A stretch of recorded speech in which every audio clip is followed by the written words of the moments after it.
नमस्कार विद्यार्थी मित्रांनो, आपण आजच्या व्हिडिओमध्ये स्वाध्याय 14.3 पाहणार आहोत. ओके, प्रश्न पहिला दिला बघा आपल्याला. याच्यामध्ये आकृती दिली आपल्याला RPQST. ओके, याच्यामध्ये सांगितले आपल्याला रेषा RT. आता रेषा RT बघा, ही रेषा तुमची RT इथून तर इथपर्यंत आहे बरं का. RT ही रेषा व किरण QT किरण कुठे, हा इथून आहे बघा, हा इथून इकडे आहे Q आणि हे T, हे तुमचा किरण QT आहे बरं का. तर यांचा छेदसंच याचा अर्थ काय, रेषा RT आणि किरण QT मध्ये सारखा भाग कोणता आहे, तर सारखा भाग इथून इकडे आहे, इथून इकडे हा सारखा भाग आहे, इथून इकडे सारखा भाग आहे. दोघांमध्ये कॉमन येणारा भाग कोणता आहे, तर एवढा भाग आहे. तर हा भाग कोणता, हा किरण QT आहे. ओके, तर पर्याय क्रमांक बघा, किरण QT, पर्याय क्रमांक 4 हे तुमचं उत्तर असणार आहे. प्रश्न क्रमांक 2 दिले आपल्याला, किरण AB. बघा, AB किरण आपण पहिले काढूया.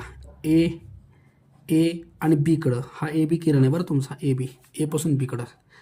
आणि किरण BA, आता बी पासून इकडे जायचं आहे आपल्याला, बी पासून इकडे जायचं आहे म्हणजे इकडे पुढे ॲरो येणार तुमचा. किरण BA हा किरण ए पासून बी कडे इकडे आहे आणि बी पासून ए कडे इकडे आहे. ह्यांचा सामायिक बिंदूने तयार होणारी आकृती कोणती. आता यांचे सामायिक बिंदू कोणते आहेत, बी आणि ए आहेत. ह्यांचा बाहेरचा जो भाग आहे, हा वाला आणि हा वाला, हा सामायिकमध्ये येत नाही. हा जो BA भाग आहे हा तुमचा सामायिकमध्ये येतो, कळलं का. हा भाग किरण BA मध्ये पण आहे आणि AB मध्ये पण आहे. म्हणून ह्यांच्या सामायिक बिंदूंनी तयार होणारी आकृती विचारली आहे, तर सामायिक बिंदू इथून इथपर्यंतच आहे आणि इथून इथपर्यंतची आकृती आहे त्याला रेषाखंड AB म्हणतात बरं का. तर बघा, पर्यायात रेषा AB म्हणता येणार नाही बरं याला, रेषाखंड AB, पर्याय 4 हे तुमचं उत्तर असेल. प्रश्न क्रमांक 3 दिलाय, ABCDE व F यातील कोणतेही 3 बिंदू एका रेषेवर नाहीत तर प्रत्येकी 2 बिंदूंना जोडणारे किती रेषाखंड काढता येतील. ओके, तर याच्यामध्ये बिंदू किती बघा, 1 2 3 4 5 6. याच्यासाठी सूत्र आहे बघा, n कंसामध्ये n-1/2. n म्हणजे एकूण 6 बिंदू आहेत, पुन्हा n म्हणजे 6-1/2. 2 डिवाइड करा, बेत्रिक 6, इथं 3 उरले आणि इथं 6 मधून 1 गेले 5. ह्यांचा गुणाकार करा, 15 उत्तर येईल तुमचं, 15. ओके, तर याच्यामध्ये 15 रेषाखंड काढता येतील एकमेकांना जोडणारे, पर्याय नंबर 3. प्रश्न क्रमांक 4 दिले आपल्याला, X आणि Y या दोन्ही प्रतलाचे निरीक्षण करून पुढील विधानापैकी योग्य पर्याय शोधा. हे बघा, हे 2 प्रतल आहेत. X हा तुमचा एक प्लेन प्रतल आहे इकडच्या साईडनं आणि हा Y हा एक तुमचा प्लेन सपाट भाग आहे. प्रतल म्हणजे एक प्लेन सपाट भाग. ओके, तर त्यांनी पर्याय बघा, F, B आणि C हे भिन्न प्रतलातील बिंदू आहेत. बघा, F, B आणि C हे जे आहेत का, हे X या प्रतलातील बिंदू आहेत, म्हणजे हे एकाच प्रतलातील बिंदू आहेत. त्यांनी म्हणले भिन्न प्रतलातील बिंदू आहेत, तर हे चुकीचं आहे तुमचं. दोन्ही प्रतले छेदतात तेथे किरण तयार होतो, तर दोन्ही प्रतले जिथं छेदतात तिथं एक रेषा तयार व्हायली. बघा, हे बघा इथं दिली आपल्याला रेषा, तर हे पण चुकीचं आहे. बिंदू AGE हे एकाच प्रतलातील नैकरेषीय बिंदू आहेत. बघा, AGE कुठे आहेत, AG आणि E.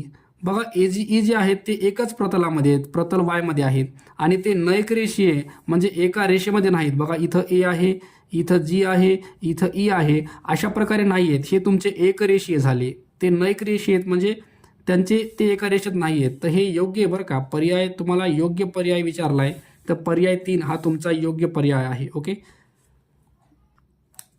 प्रश्न क्रमांक 5 दिलाय, सोबतच्या आकृतीत परस्पर विरुद्ध असणारे किरण कोणते. बघा, आकृती दिली तुम्हाला ही OD, AC आणि B. आता पर्याय पहिला म्हणलंय OC आणि OA. बघा, OC इकडून इकडे चाललाय, तर OC ला विरुद्ध कोणी यायला पाहिजे, OD यायला पाहिजे. OD त्यांनी काय दिलंय, OA दिलाय, तर पहिला पर्याय चुकीचा आहे. दुसरा पर्याय बघा, OC आणि OB. OC ला कोणी यायला पाहिजे, OD यायला पाहिजे, त्यांनी OB दिलाय, OB, हे पण चुकीचं आहे. आता OA आणि OD, OA जो आहे OA त्याला OB पाहिजे, OB त्यांनी OD दिलाय, हे पण चुकीचं आहे. पर्याय क्रमांक 4 OB आणि OA. बघा, OB इकडे चाललाय आणि OA तुमचा हा वर चाललाय, तर हे एकमेकांना विरुद्ध आहेत. बघा, OB आणि OA, तर पर्याय 4 हे तुमचं योग्य आन्सर आहे. प्रश्न क्रमांक 6 दिलाय, पुढीलपैकी कोणत्या माहितीवरून प्रतल निश्चिती होत नाही. ओके, तर प्रतल निश्चिती होत नाही असं विचारले बरं का. तर एकरेषीय 3 बिंदू, परस्परांना छेदणाऱ्या 2 रेषा, एका बिंदूतून जाणारे 2 नैकरेषीय किरण आणि 3 नैकरेषीय बिंदू ह्यांच्यापैकी बघा पर्याय क्रमांक एक रेषे 3 बिंदू हे तुमचं योग्य उत्तर असेल. याच्यामधून प्रतल निश्चिती होत नाही बरं का. प्रश्न क्रमांक 7 दिलाय आपल्याला. सोबतच्या आकृतीत एक इष्टिका चिती दिलेली आहे. पुढीलपैकी किती गटांमधील बिंदू एक प्रतलीय आहेत? बघा एक प्रतलीय आपल्याला बिंदू सापडायचे, त्याचे गट सापडायचे. गट किती येतात ते बघायचे. ओके, तर ही तुमची आकृती आहे. ओके, आता याच्यामध्ये बघा DF पहिले पॉईंट टाकून देऊ आपण. ABCD F E इथं H आहे आणि इथं G आहे. तर DF आता D कुठे बघा, हे इथं D आहे आणि F कुठे तुमचा हा इथं F आहे. तर हे एका प्रतलात येत नाहीत बरं का. D इकडं आहे, F एकीकडं आहे, तर हे एका प्रतलात येत नाहीत. हा तर येणार नाही. दुसरा B वाला बघा DHGC DHG आणि C हे बघा, हे खालचं तुमचं प्लेन प्रतल आहे खालचं. तर हे DHGC हे एका प्रतलामध्ये येतात बरं का. पर्याय बी हे योग्य आहे. त्याच्यानंतर पर्याय सी मध्ये विचारले ABC पॉईंट A B आणि C हे तुमचे हे मागचं जे प्रतल आहे का मागचं, ह्या ABC प्रतलामध्ये हे तिन्ही पण बिंदू येत आहेत बरं का. तर हे पण तुमचं ह्या गटातील बिंदू तुमचे एक प्रतलीय आहेत. त्याच्यानंतर ABGC AB हे बघा AB मागं आहे आणि G कुठं आहे बघा, हे G इथं GC इथं आहे.